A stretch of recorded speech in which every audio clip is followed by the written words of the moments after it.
Good afternoon and welcome. Moss Adams is pleased to present today's webcast, Impact of COVID-19 on Enrollment, Tuition, and Finances. Before we begin, I'm going to play a brief housekeeping video.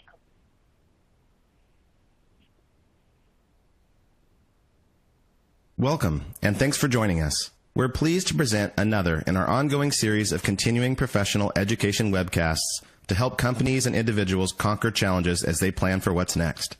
Our presentation will start in a few moments. Before we begin, here are a few things to keep in mind. You can customize how you both view our presentation and interact with the presenter. For better viewing, close all other applications and turn up your speaker volume. You can also adjust window size and placement, or enter full screen mode using the controls at the top of the window or dragging the bottom right-hand corner to resize. At the bottom of your screen, you'll see a series of icons, each relating to a different aspect of our session. You can download the group attendance sheet and a PDF copy of today's slides from the slide deck and handouts widget to the right of the slide view. You can ask our presenter questions during the webcast by typing a question in the Q&A window below the slide view and clicking Submit.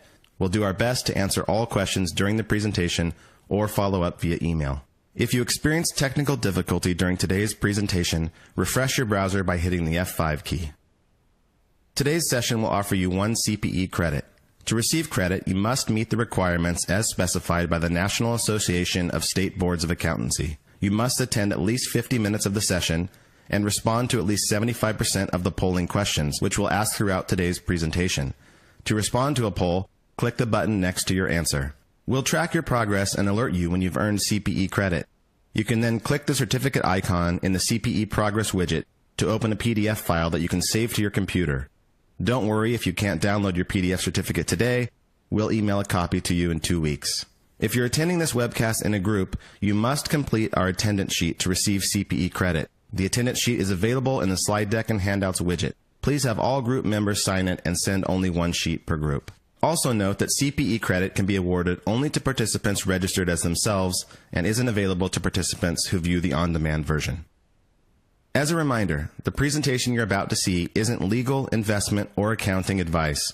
We encourage you to seek the counsel of a professional service provider to apply this content to your specific circumstances. Now, I'd like to introduce Melissa Harman, Partner and Higher Education National Practice Leader of Moss Adams, to get our webcast started.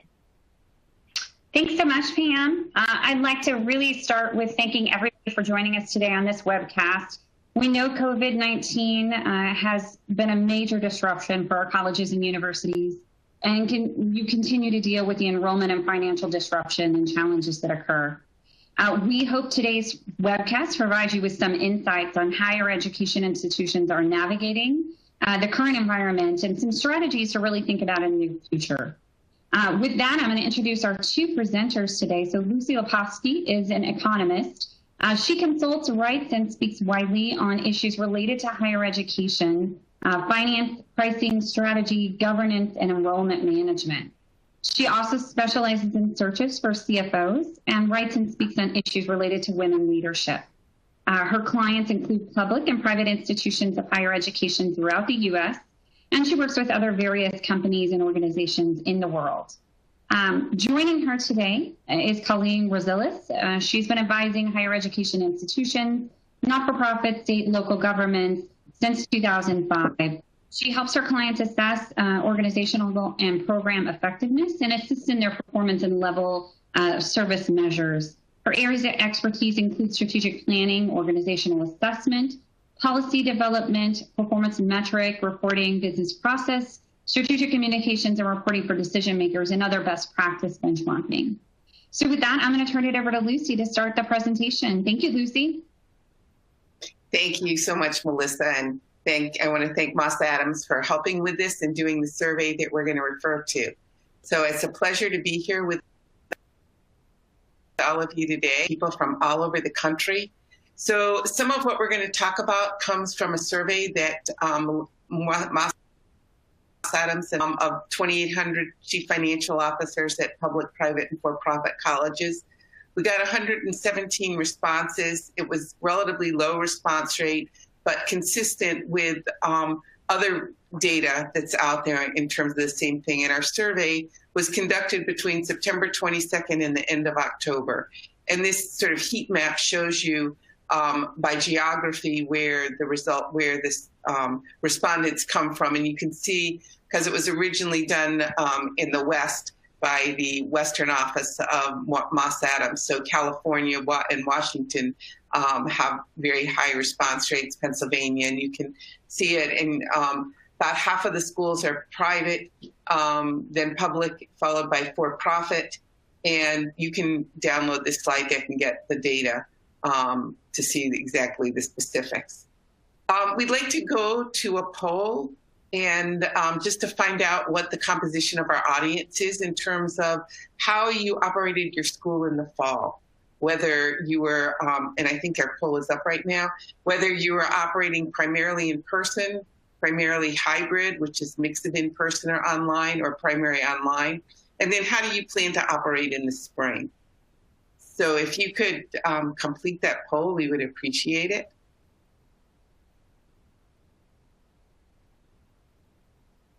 All right, does someone, Pam or Colleen, do you have our results?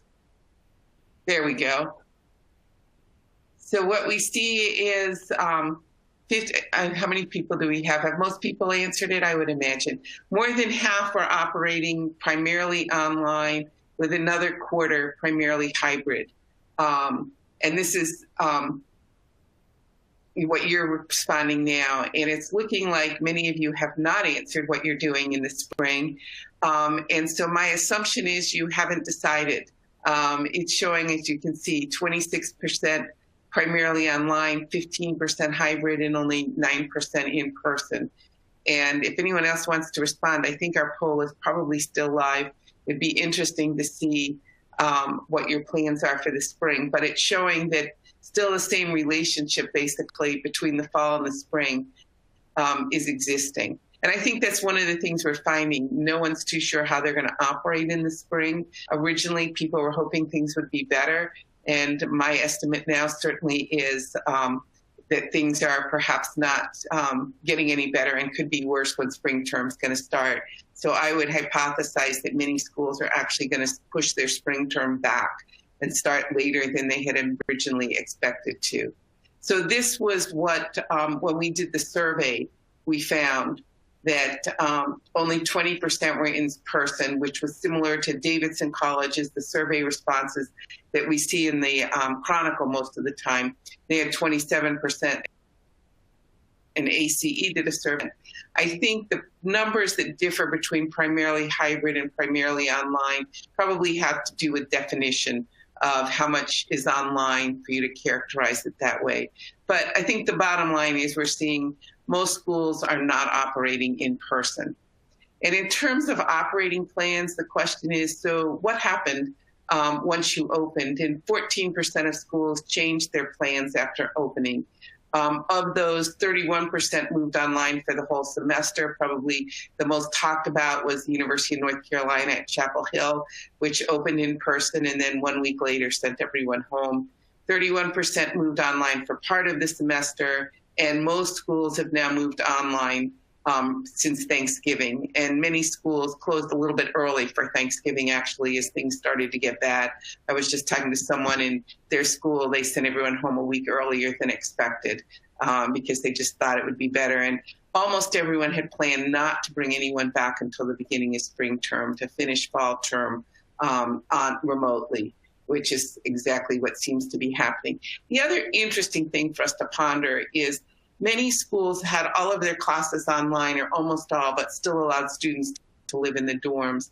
We also saw students whose schools were online coming up with their own co-living situations outside of the family, where they decided they would sort of replicate part of college experience. And I wonder if that's going to change what how we think about college in the future, if we think more distinctly about the living part of college versus the course part. And now that all of our schools have some familiarity with working online, whether there's going to be a difference in how courses are offered and the availability of a wider variety of courses. When we looked at residence halls, one of the questions we were interested in was how many of the campuses had residence halls. And we saw most of the private schools had residence halls, 64% of the publics did. And the plans for residence halls prior to opening was half planned to open with limited occupancy, about a third with normal occupancy, and 14% with limited occupancy and renting others, and then 3.5% were planning not to have any students. But after opening, almost 10% of the schools changed how they operated in terms of their residence halls. And so what we found was many made their residence halls less dense, de-densified is what they called it. And so they sent students home, or they went and rented more space for their students. So if we look at what percent of original budgeted residence halls were enrolled, what we see is about 20% filled up less than half their residence halls of those that had them, because they were either doing only singles or not even using all their residence halls. Some only could use singles, and some had to de-densify even more because of bathroom situations. But there were 13% of the schools that had more than 100% occupancy. And so in terms of how they limited occupancy, because schools are still worrying about what they're going to do for the spring, some gave priority to students who had no alternative or were taking in-person classes, which could have been health science classes, some engineering classes, some art classes. Some limited it to students in certain classes. Some limited it to students who had no place else to go, either homeless students or students who didn't have much bandwidth or anything else. Some did a first come, first serve, and some limited it to certain classes. So there are a variety of ways that schools chose to ration their residence hall space. One of the questions that we pondered are the political influence on in-person opening. Public four-year institutions in states with Republican governors were 9 percentage points more likely to plan to be in person, and private institutions were 12% more likely to be in person.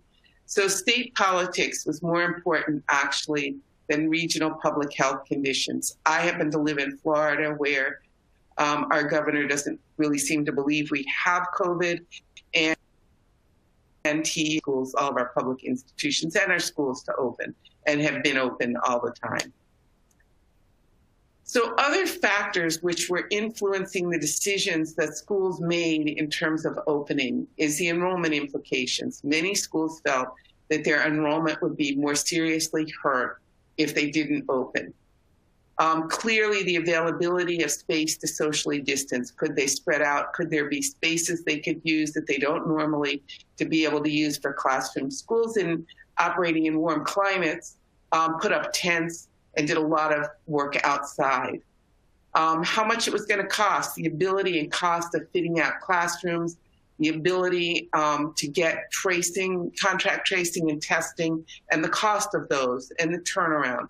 Some schools had it offered free by their counties. Others were faced with prices above $100 a test. And then for schools with residence halls, they had to make sure they had the appropriate resident space, and that they had space for quarantining, because everyone expected that there would be some COVID cases. So what happened in the fall compared to what the previous fall? So undergraduate enrollment was down at 2/3 of colleges, with declines of more than 10% at more than a quarter of the colleges. And the first set of information we got about enrollment the enrollment information comes from the National Student Clearinghouse. And this had worse numbers than the latest information, which came out in November. Also, what we were hearing last spring, people expected even worse results than came about. And I think part of that is students realized there were too many good alternatives for what they were going to do if they weren't going to go to college. But we found freshman enrollment down 13%.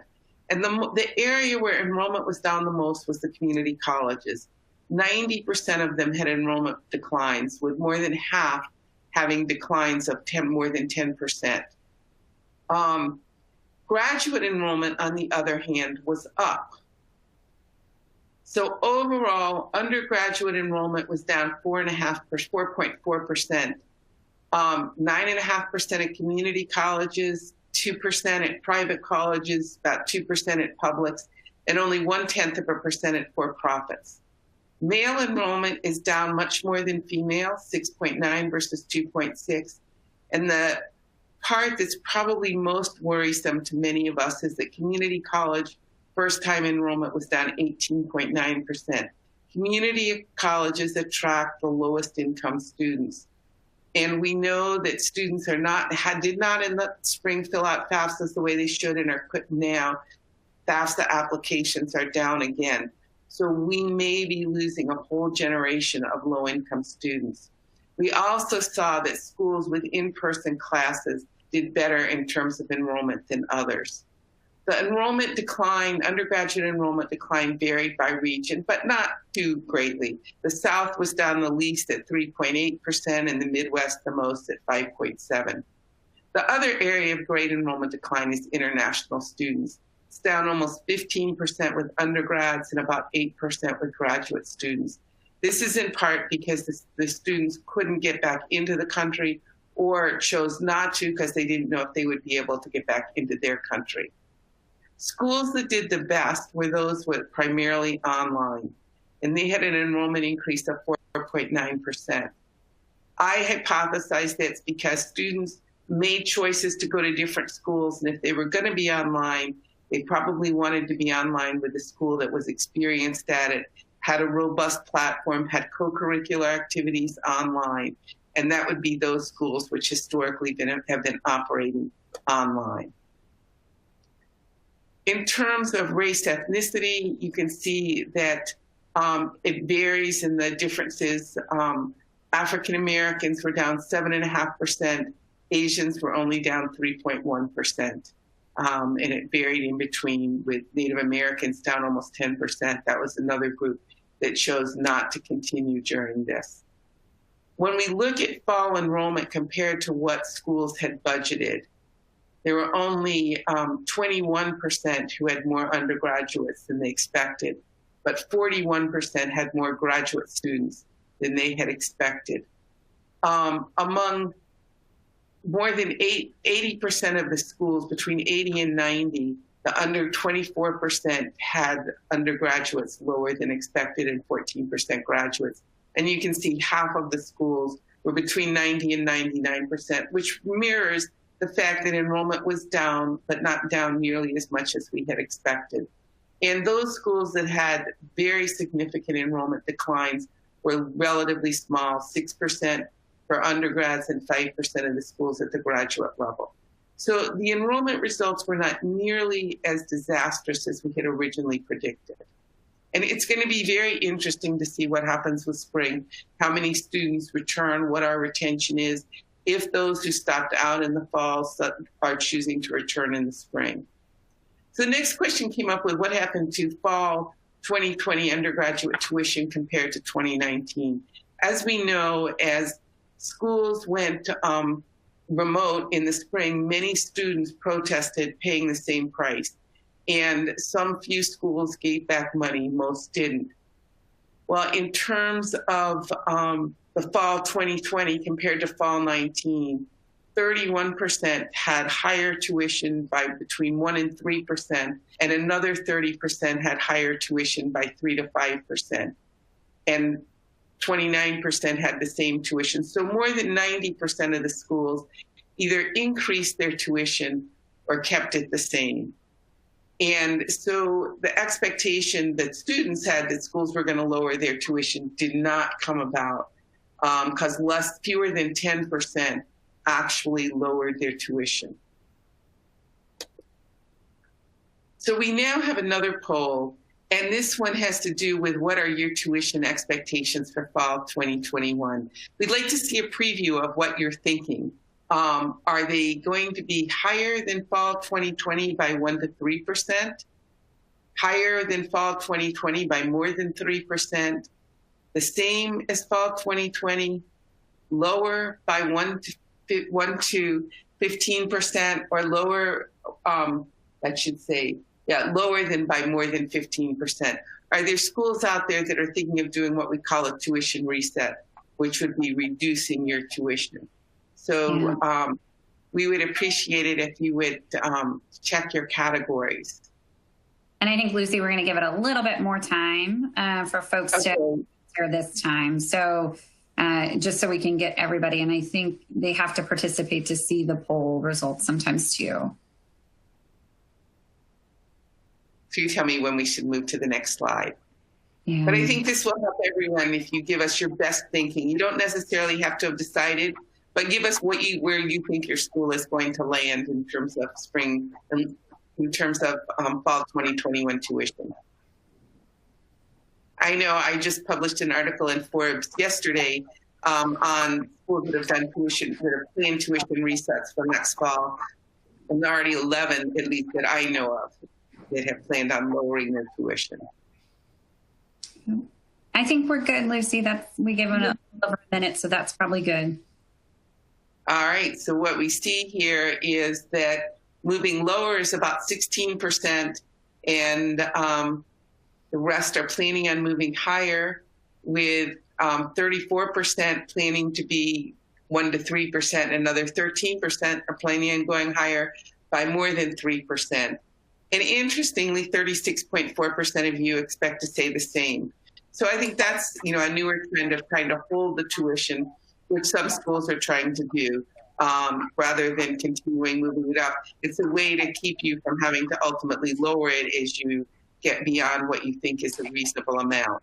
Well, and I think, Lucie, Willamette just shared that they, on their Q&A, and I think everybody can see the Q&A, a link. They're doing a reset, and so kind of shared an article on the Q&A on their reset and what they're doing. Right. And they're actually, Scott, I see you sent that. I actually worked with Willamette on their reset, and it's noted in the article I wrote in Forbes. And I see someone else wrote in that they're moving higher because they give a discount in 2021. So we catch back up. And it'll be interesting to see many of the elite schools are 15% discount for fall 20, and announced it pretty early when they went remote. But most of the other schools couldn't afford it. So most schools had budget gaps due to lower than expected enrollment, significant revenues for those that had residence halls, because many weren't open, and of those that were open, almost all filled them at much lower density. And then they had an increase on the cost side from fixing facilities, putting in plexiglass, COVID testing, contact tracing, all of that. And many schools spent more on financial aid because many of their students were facing financial hardship from parents who lost money and students who didn't have their normal jobs. And schools dealt differently with how they did work study, whether students kept their work study or didn't. So this slide talks about what schools did, how they dealt with their deficits. And so you can see schools looked at furloughs, increased fundraising. Not many, only 5% took increased takes from the endowment. Layoffs, almost 20%. Operating budget reductions, 3/4 of the schools did that. Reductions in terms of retirement contributions. Only 12% on our survey showed up, but I have to say I've heard of a lot of schools that reduced their retirement contributions. Use of CARES funding, 80% of the schools helped with their budget gaps, and use of reserves from 33% of the schools. And reserves are one of the critical things for how schools are going to come out of this in relatively healthy or unhealthy positions. So expectations are that the budget gap has continued into fiscal 21, because that was what schools had to pay in fiscal 20, which was just a few months. For fiscal 21, which we're now in, 71% say they're going to have additional reductions to expenditure. Another 14.5% are going to take more from their endowment, CARES funding, and of course, everyone's hoping that there's going to be more funding like CARES funding or whatever, and future use of reserves. I see Becky's just put up refinancing debt. I mean, for schools that have that option, that's a great one, because it's doesn't affect anything a school is doing. And with interest rates where they are, it's something I would say everybody ought to look at doing if there's that potential.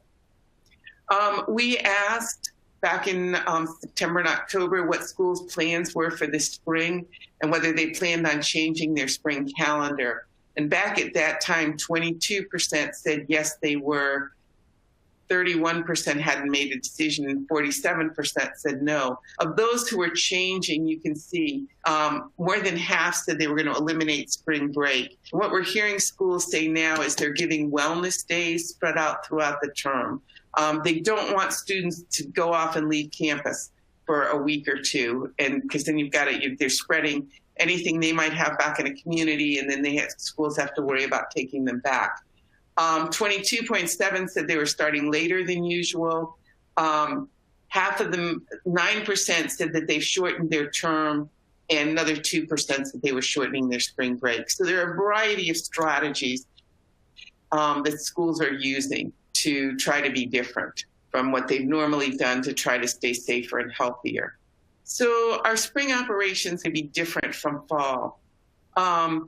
Probably not. 38% are assuming they're going to operate in much the same way. A third haven't decided.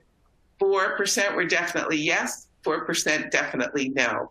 So, we know the Cal State system announced very early in, I think, May of last spring that they were going to be online for the fall, and they announced early that they're going to be online for this spring too. Other schools have been equivocating and are waiting and hoping things are good. Many have said for the spring, we're hoping to be back. Some have announced we're coming back. Harvard just announced they're going to bring more students back in their dorms, but still, I believe, operating mostly remotely in terms of. So it's all over the board with what schools are doing. Some end up getting restricted by what local areas are doing, where they ultimately can't bring students back, even though they'd expected.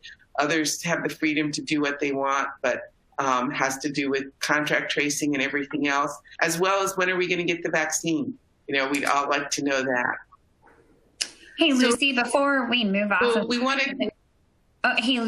off of this topic on just kind of the impact, one of the questions that came in was, how do you feel, or what do you think about the SAT scores and their potential impact, or I should say the lack of testing, and the impact it might have on institutions and enrollment? Or what are you seeing with institutions in waiving those testing requirements?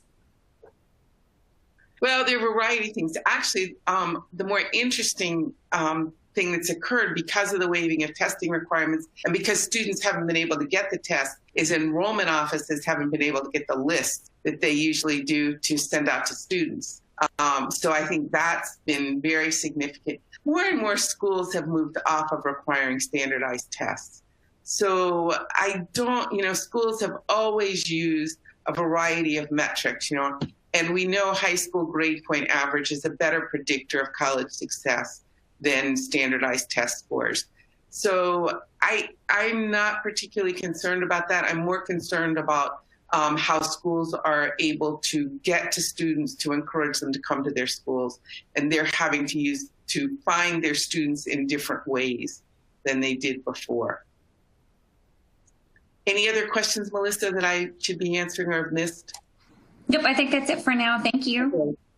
So we also were interested in how schools were doing what they were thinking about for the future.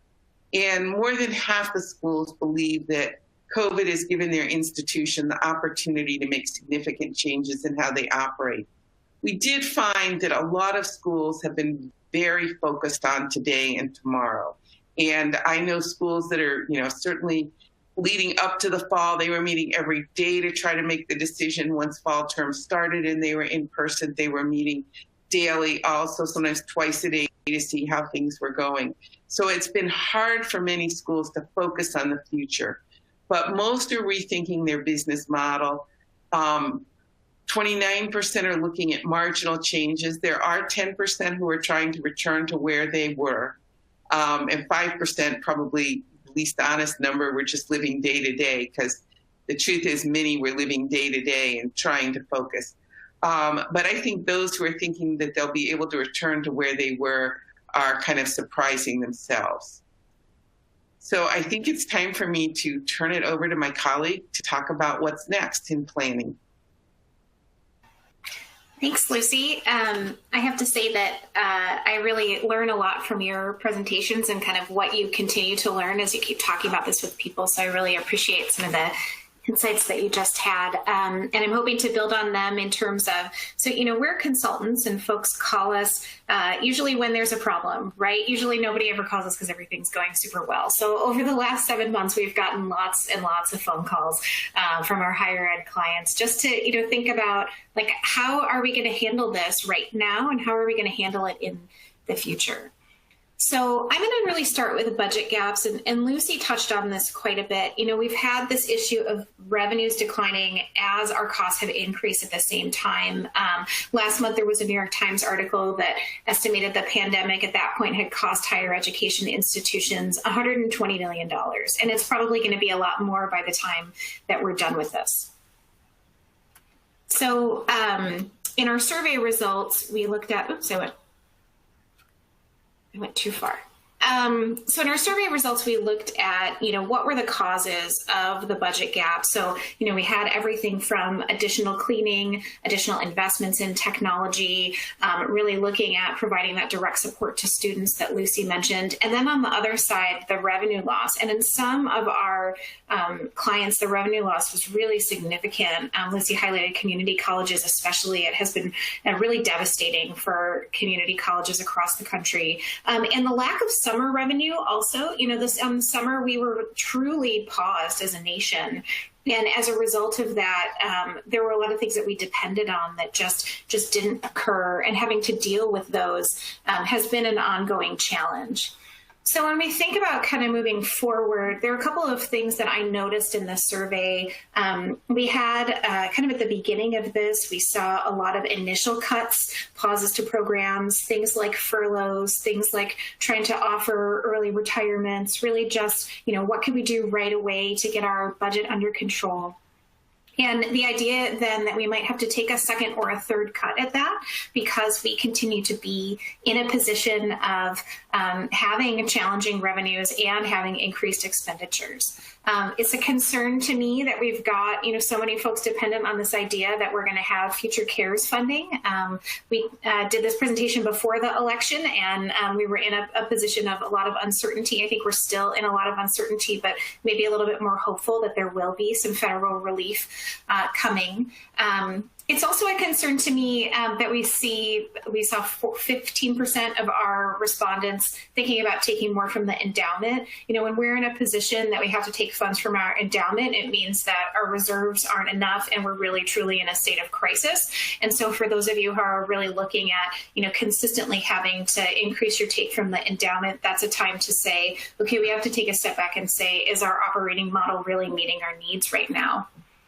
So on that note, the first thing I'm going to talk about is reserves. I work for an accounting firm, and so I would get in trouble, I think, if I didn't touch on reserves today. Reserves are truly very important when we think about a rainy day, and we're kind of in the ultimate rainy day right now. And so I wanted to touch on just a couple of things. We've seen quite a few clients say, well, we haven't really looked at our reserves policy since the Great Recession, when we spent down our reserves and then had to decide, how are we going to build these up? What's our plan going forward as our revenues recover? And frankly, many institutions did not ever build their reserves back up to pre-recession levels. And so we're in a position now where we have this tremendous stress on our budgets and we're not sure what to do about it. So I wanted to just give a couple of best practices in terms of operating reserves. We want some amount of operating reserves that are truly unrestricted, right? Not part of our endowment, nothing that's tied to a funding source that has any sort of contingencies or limitations, so that we can be as flexible as possible depending on, what the year throws at us. The recommendations for higher ed are truly across the board, everywhere from 2 months, which seems like not very much. I mean, especially as we're rolling into 9 or 10 months of this pandemic, that's a lot, right? Some institutions we saw had as much as 12 months, and it really depended on their cash flow. We tend in higher ed to get 2 big buckets of cash over the course of a year. And so our more conservative institutions would sometimes have 6 to 9 months if they were able to. One thing that's really important for now that I really want to note is this idea of reserves are not about replacing a permanent loss of funds. And so right now we're in this position of we don't know which of our funds may or may not come back. Now's a great time to use reserves. If we find ourselves 2 years from now still having to dip into reserves because our budget's not balancing and we're still seeing that shadow of COVID, then we've got to take a step back and say, what does our operating model look like? Is this really appropriate for the future? There's a lot that we don't know, but our operating reserve should be able to help us weather the storm while we're in this period. I also wanted to point out capital reserves. Not as many institutions have a very sophisticated capital reserve policy. We see that more commonly in the public sector. But the average public facility is about 50 years old. And so those buildings, need help. They need deferred maintenance that we can never get to in a regular day. And so often that maintenance gets pushed off because we have these operational needs that we have to take care of. And so as we emerge from this, we are probably going to see a big backlog of capital needs, and it's something to consider.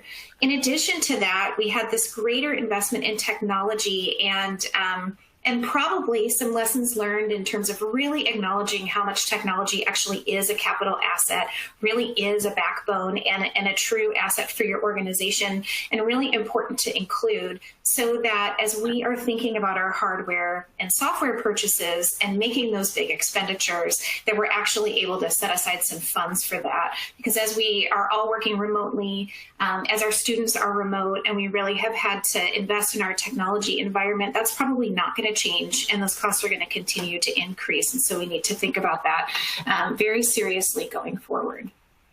So we've got a poll here. Just curious about whether you've recently looked at your reserve policy as you've been drawing on your reserves. We'd love to know what's happening with you right now.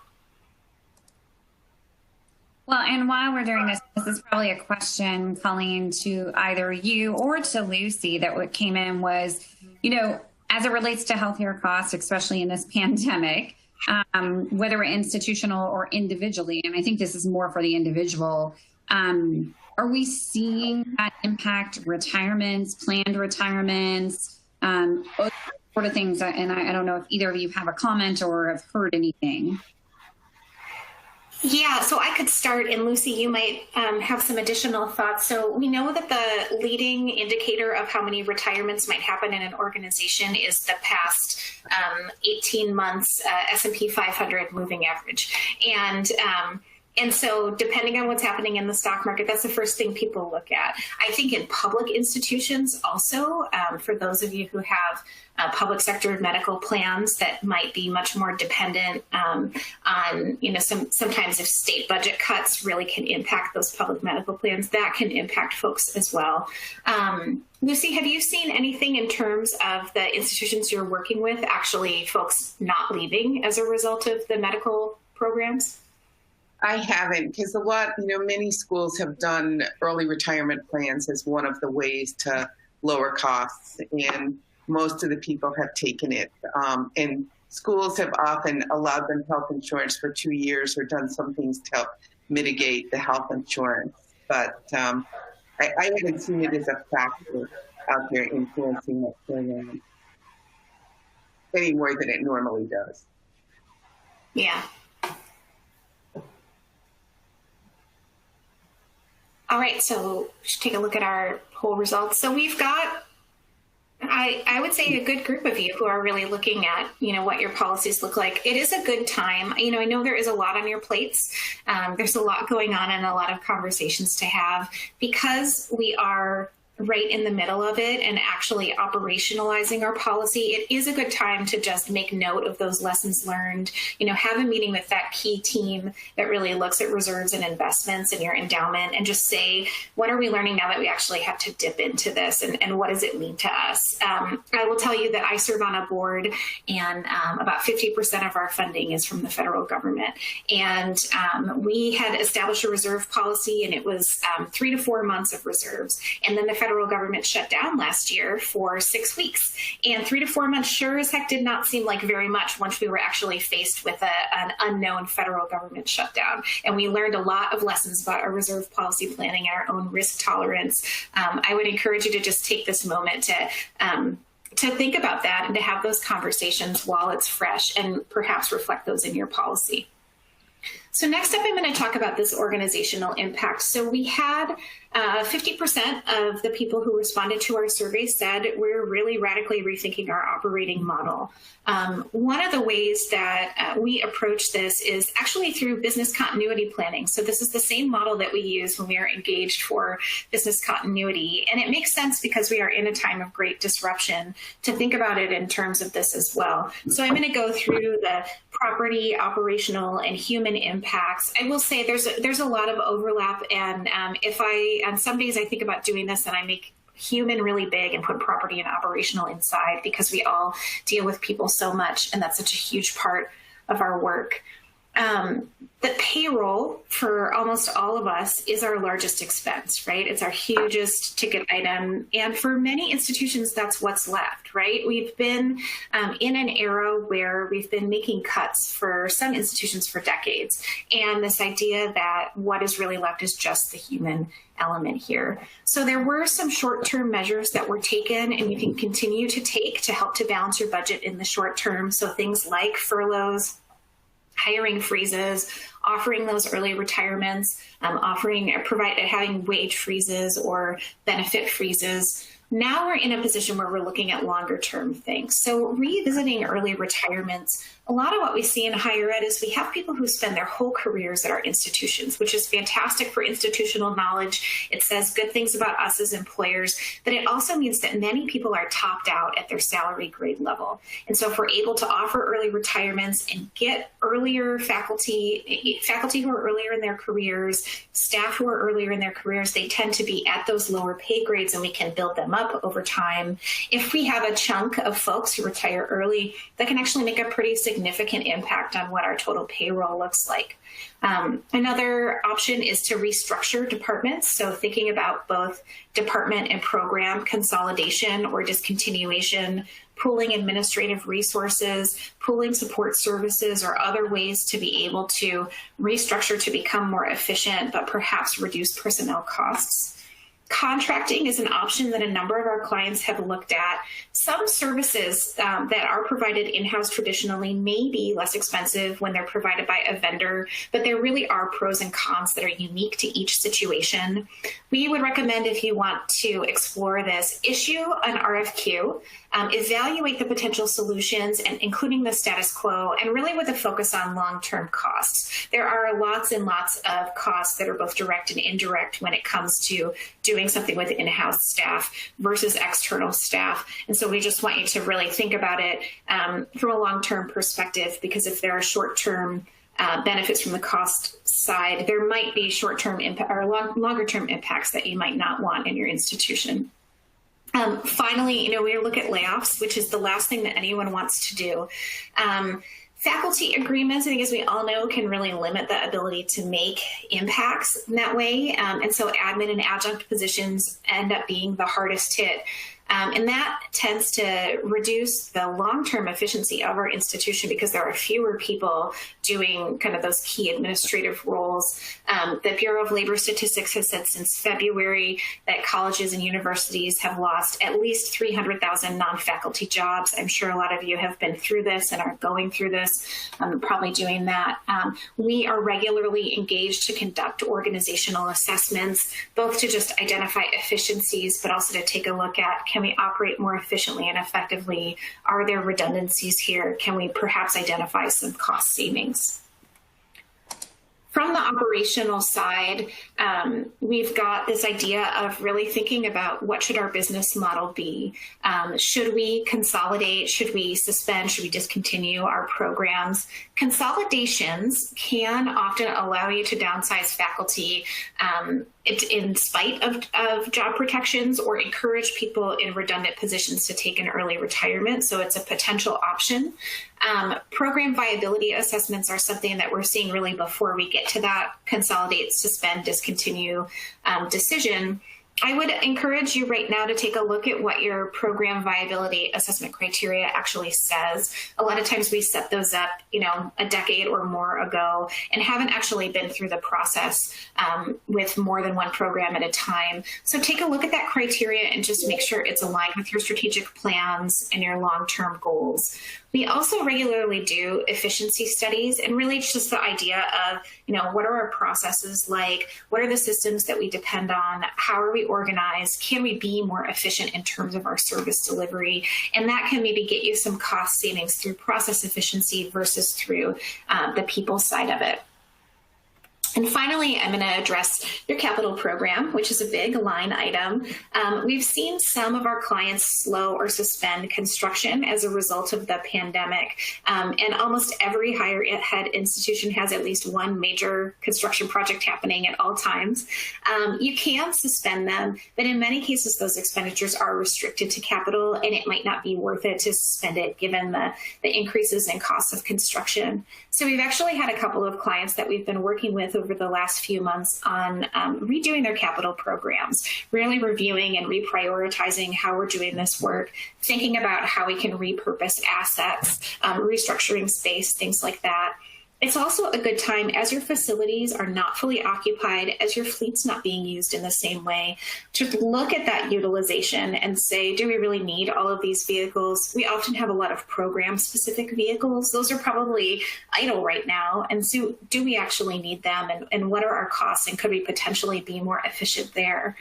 And then on the other side, this capital side's kind of interesting because we've got opportunities to cut costs, and then this idea of longer term investments that might help us to increase efficiencies or help us to have a competitive advantage in the future.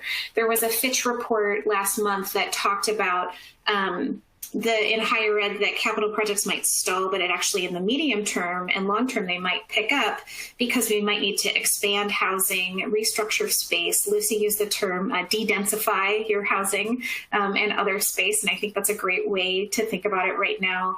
But the idea that we actually might want to restructure how we're doing lots of things, prioritizing our labs, prioritizing that in-person research space and investing in technology infrastructure, as opposed to just assuming we're going to go back to status quo. Because I think that we are really not, we've got at least half of folks anyway in our survey who have said we're not interested in going back to the status quo, and we don't know when or what that will look like. A lot of leadership teams have really been thinking about things quite differently in the past couple of months as you kind of get beyond that living day to day and thinking about how are we going to move forward in the future. The idea of doing scenario planning, prioritization, and other elements that we might actually traditionally call strategic planning, but not setting anything in stone right now. I have a number of clients that have talked about they've moved their budgeting to a monthly or a quarterly process because it's not even really worth doing a year-long budget at this point. The only thing that we can really be sure about is that COVID is going to cast a long shadow on our people and our assets and our operations. And so how can we approach it more strategically if possible? Lucie, I was wondering, did you have any thoughts in terms of the capital side of this, what you have seen in terms of investments in the space that folks are making? Well, I think the people who are thinking futuristically are certainly suspending any construction that they haven't started and rethinking their use of facilities, because this COVID has allowed them to use their facilities very differently than they had in the past. And most schools believe they're going to still continue with some online instruction, which begs the question of how much classroom space they need. They've operated very differently administratively, student support service, telemedicine, telecounseling. So I think schools are starting to rethink. I don't think they've sat down and done it yet, but if we're on the precipice of starting a construction project, many are holding off on that, like you said. Yeah, thank you for that. And that reminded me of another piece. So, we often have in higher ed, I would say a more traditional workforce, less flexible work environment, more of, we're at our desk from 8 to 5. We take breaks at certain times. We have more predictable schedules. And one of the things that we are all learning from the pandemic is that we can't be productive if we are more productive or if we are remote, right? And also that could end up really having lessons in terms of when we come back, right? How can we be a more flexible employer? How can we offer the ability for folks to work from home or have different hours and still be as productive? We sometimes have to operate within our labor agreements there as well. So just being considerate of that. But sometimes we suffer by not being an employer of choice compared to the private sector. And if we're able to also take some of those human lessons as well, I think that this could actually be positive for us on that front. So with that, I think we've got one more poll for CPE. And we were just wondering if you've been taking a look at your programs, if you've been taking a look at your organization and departments and seeing, what could we consolidate potentially, or how could we be more efficient? And I think, Colleen, we've had a couple folks that have wrote in either questions/statements that I was just going to share with the group. Someone reminded us that sometimes these cost savings don't always yield short-term impact, but long-term savings. So, for example, severance packages and other things that are one-time hits that you got to get through and some upfront costs, but in the long term, they're beneficial. Just kind of a reminder and thinking about that for budgets and really the impact on that. And then I guess the second question comment, and somebody was really, and it's more for you if you've seen, I've not necessarily seen it with any of my institutions, but somebody was asking if folks in lieu of obviously these dormitory or shared living, are folks purchasing homes to housing or, really to find solutions in housing that way, doing houses versus dorms. And I don't know if either of you have seen or heard that. I personally haven't seen that with our institutions, but I also work in a space in Southern California where land or housing is incredibly expensive. So it's not an easy option, but I don't know if you've seen that in other areas. Yeah, I have not. I think many organizations are in a wait and see mode right now. We could see if this does stretch out into next year, that could potentially be an option. But most of my clients are also on the West Coast. So again, housing is extremely expensive. Lucie, have you seen anything like that? I haven't. I think we're all just hoping this is going to go away by next fall. So I don't think anyone's doing that. I haven't seen it. So let's take a look at the poll results. Yeah, so we've got a majority of folks who are really looking at programs and taking a look and seeing how we can be more efficient and effective. I'm not surprised by these results at all. And my guess is that we go through the winter that it's going to happen either informally or formally for most of your institutions. And Melissa, you want to take us into the Q&A? Absolutely. So I think we have actually answered all of the questions. I don't think there's any further questions that we have. We truly appreciate everybody's time today, and really an excellent job, Lucie and Colleen, on your part. Any closing comments or thoughts before I do a little bit of housekeeping and close out the session for today? Well, I would just suggest to everyone that they at least try to spend a piece of every week thinking about the future, that they will position themselves and their institutions much better, whether it's how your department operates, what lessons you've learned, and how you may be able to go moving forward, or how the whole institution can rethink, better serve students. And students is something we haven't mentioned too much in this, but we really need to keep students at the heart of it, how to teach them better, serve them better, and what have we learned from this that's going to make us do that more efficiently and with higher qualities of service going forward. And I see we just got a question about, are we seeing a lot of institutions planning to merge? And I was saying, Scott talked about Willamette before, and Willamette is actually acquiring 2 other institutions. I haven't seen a whole lot. Some are talking about it. but I haven't seen much action happening yet. Have you, Melissa or Colleen? I mean, I've seen it, and Colleen, you can add in too. I mean, we are seeing it, and I think we're seeing it a little bit in faith-based institutions, and we're seeing it a little bit in standalone graduate institutions, where a bigger university is kind of gobbling them up as a school, or trying to get a land grab in a particular location, or where that standalone institution might be struggling for various reasons. So we're seeing that. But those are mostly the ones that we're seeing in the merger candidacy. The other thing that we're seeing, and I've seen quite a bit of it, and you guys have probably seen the Arizona news that's been, is, this grab for institutions that have the online platforms or can expand that, right? And so that is where we're seeing it. So whether it's a geographic grab, whether it's a school that you are trying to do, or whether it's a platform or some sort of intellectual property that an institution has, that's kind of where we're seeing people taking opportunities to have strategic acquisitions at this time. Now, it's good. Also, Pennsylvania, the state colleges are merging, I think 14 schools down to just a few. So there's a big merger. Connecticut did that. So in public systems, we have seen that. And then I think we also just got another question in, are we seeing any other schools just deciding to, close down or, be absorbed? We had one in the Northwest that did make that decision. They decided just to end and that the entering class, the freshman class, was going to be the last class. And so we are seeing those institutions decide, we can't sustain this. And we don't want to be acquired. We're just going to basically close down. This will be the last class. I mean, there's a lot of complications and a lot of lawsuits that come with that. But we are seeing some institutions to decide to sunset, essentially, because of either geographic or just the competition in the area that they're in specifically. So we are seeing all of those things happening. And I think there was one last question.